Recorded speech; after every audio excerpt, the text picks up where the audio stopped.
The surface of Venus is cracking and moving like an ice floe on the ocean, likely due to tectonic activity. This is what Paul Byrne, Associate Professor of Planetary Science, North Carolina State University, says. This is on The Conversation. The big idea? Much of the brittle upper crust of Venus is broken into fragments that jostle and move, and the slow churning of Venus's mantle beneath the surface might be responsible. Venus is also known as Earth's twin because it's just about the same size. He says, my colleagues and I arrived at this finding using decades-old radar data to explore how the surface of Venus interacts with the interior of the planet.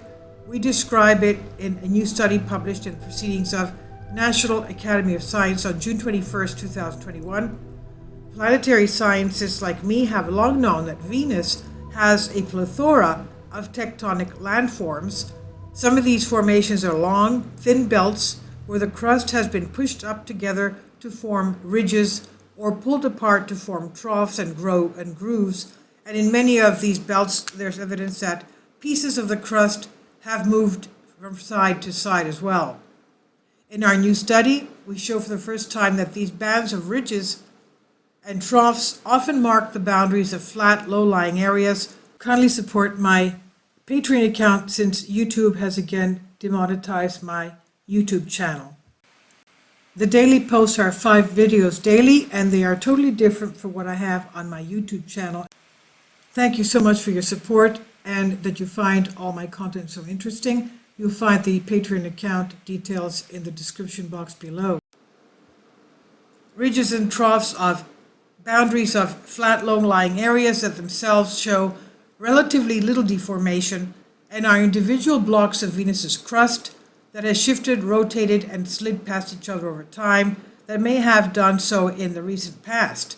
It's a little like Earth's plate tectonics, but on a smaller scale and more closely resemble pack ice that floats atop oceans. Researchers have hypothesized that just like Earth's mantle, the mantle of Venus swirls with currents as it's heated from below.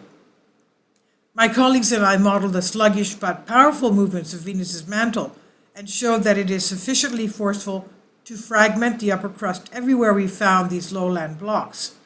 Now, why does this matter?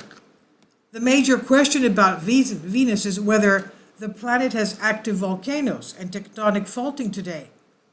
It's essentially the same size, composition, and age of Earth, so why would it be geologically alive? But no mission to Venus has yet conclusively shown the planet to be active. There is tantalizing but ultimately inconclusive evidence that volcanic eruptions have taken place there in the geologically recent past and are perhaps even ongoing now.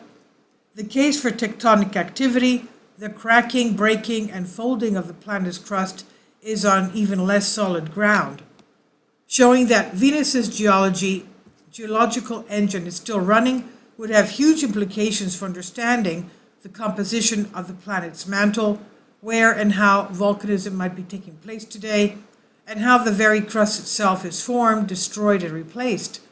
Because our study suggests that some of this jostling of the crust is geologically recent, we may have taken a big step forward in understanding if Venus really is active today.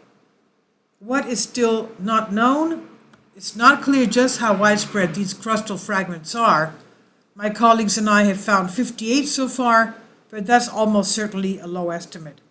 We also don't yet know when these crustal blocks first formed, nor how long they've been moving around on Venus. Determining when the crust fragmentation and jostling occurred is key, especially if planetary scientists want to understand this phenomenon in relation to the planet's suspected recent volcanic activity. Figuring that out would give us vital information on how the planet's surface features reflect the geological turmoil within. So what's next? This initial study has allowed my colleagues and me to make our best guess yet about how Venus's vast lowlands have been deformed, but we need much higher resolution radar images and topographic data to build on this work. Luckily, that's exactly what scientists are going to get in the coming years, with NASA and the European Space Agency both recently announcing new missions bound for Venus later this decade. It'll be worth the wait to get a better understanding of Earth's enigmatic neighbor.